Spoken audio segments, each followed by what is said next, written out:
and they're so silly they don't understand what he's doing to them. Watch. Overnight. They cannot, for example, execute the queen and establish a republic of bees or a communist dictatorship of worker bees.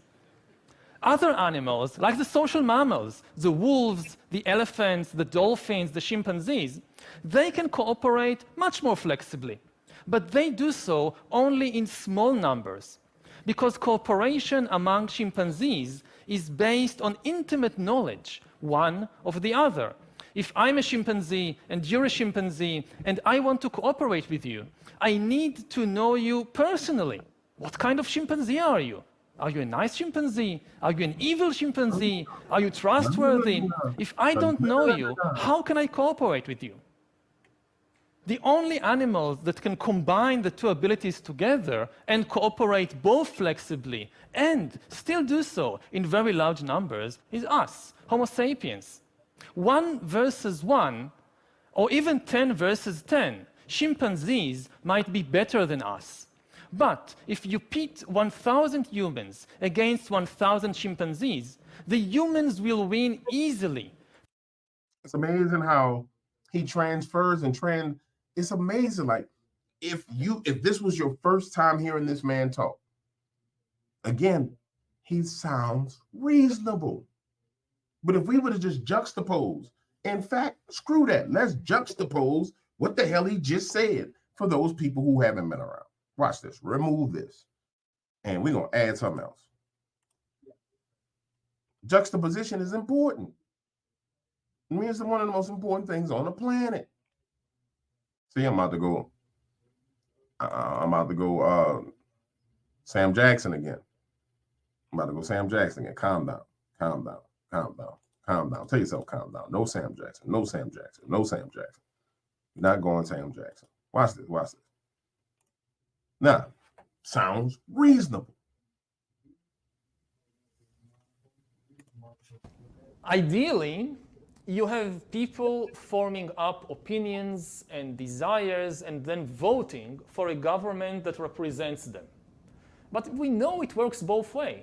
The government has enormous power to shape the opinions and desires of the population, and this power only increases today with the new technologies of surveillance, mass surveillance, and social media, and so forth. So when the government can, the government is not just responsive to the will of the people. It can shape the will of the people. And this really destabilizes the democratic system. Also, the media has an enormous role to play in this. That if the government has too much control over the media, then it's not like people are forming their own independent views about what's happening. We now have the power, or at least not we, but some governments and corporations for the first time in history have the power to basically hack human beings.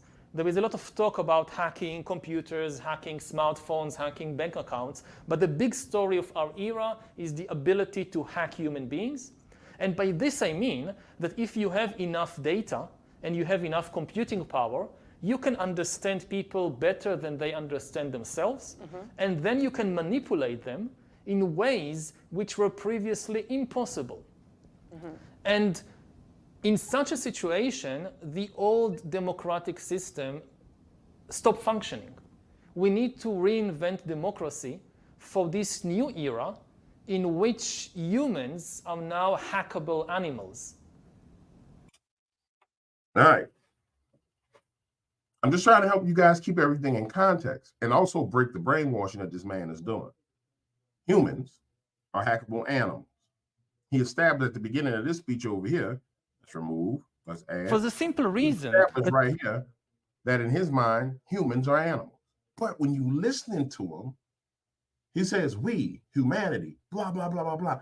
This is what I mean about when you really listen to what these snakes on the plane have to say.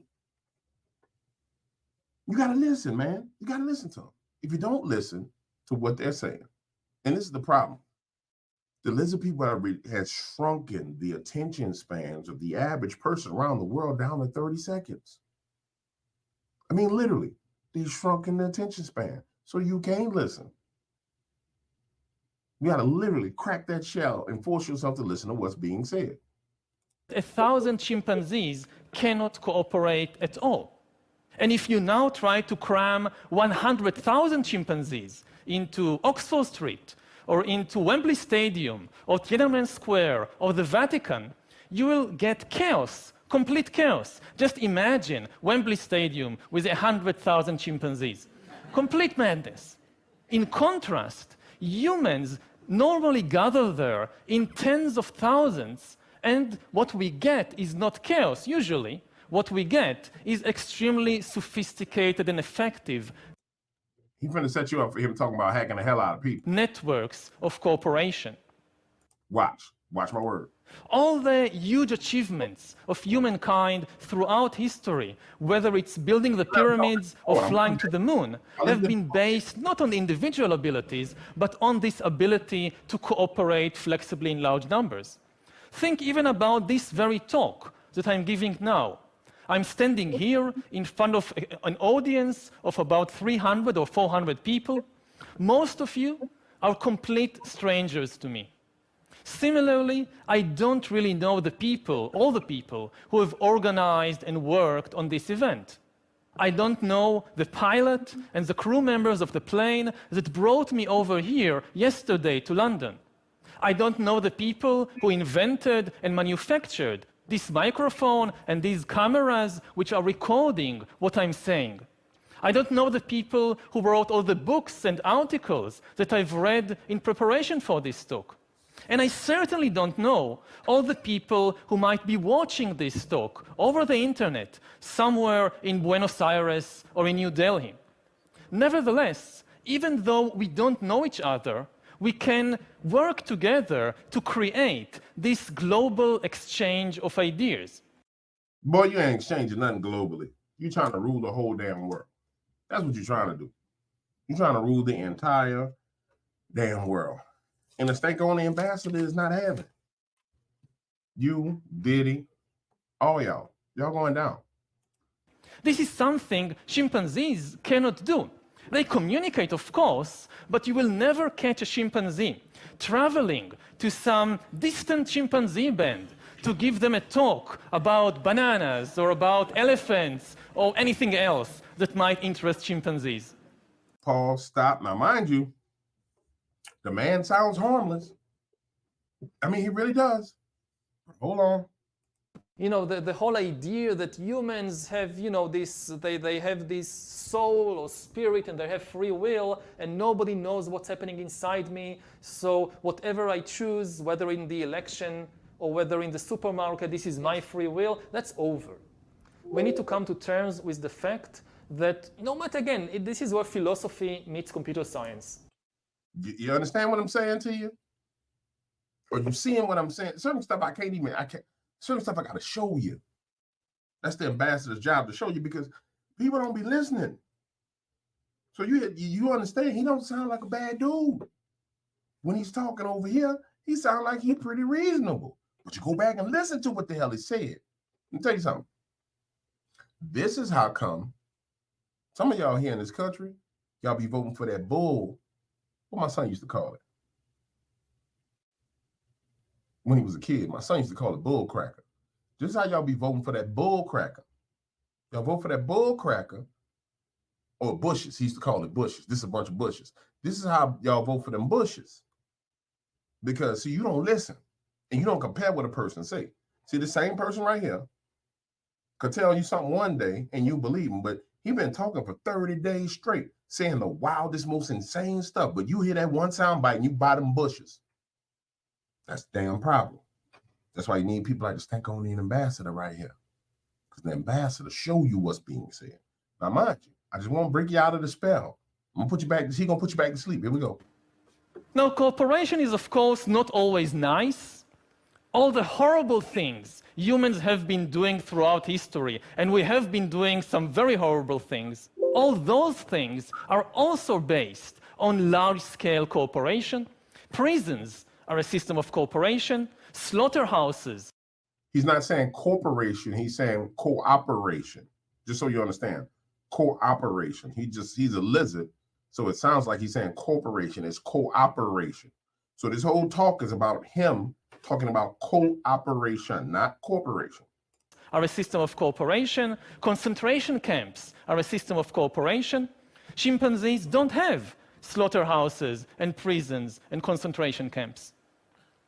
Now, suppose I've managed to convince you, perhaps, that yes, we control the world because we can cooperate. Suppose. Influence. He suppose. It's called presupposition. I'm just breaking it all down to you. Suppose. That's a presupposition. Operate flexibly in large numbers. The next. And I have to apologize because my brain is anti-brainwashing. Like when people talk, I hear what they're saying broken down into the levels of what's being said. So when you see me in here squirming, it's because I'm trying not to scream at the and go full Sam Jackson, because I'm hearing what's said.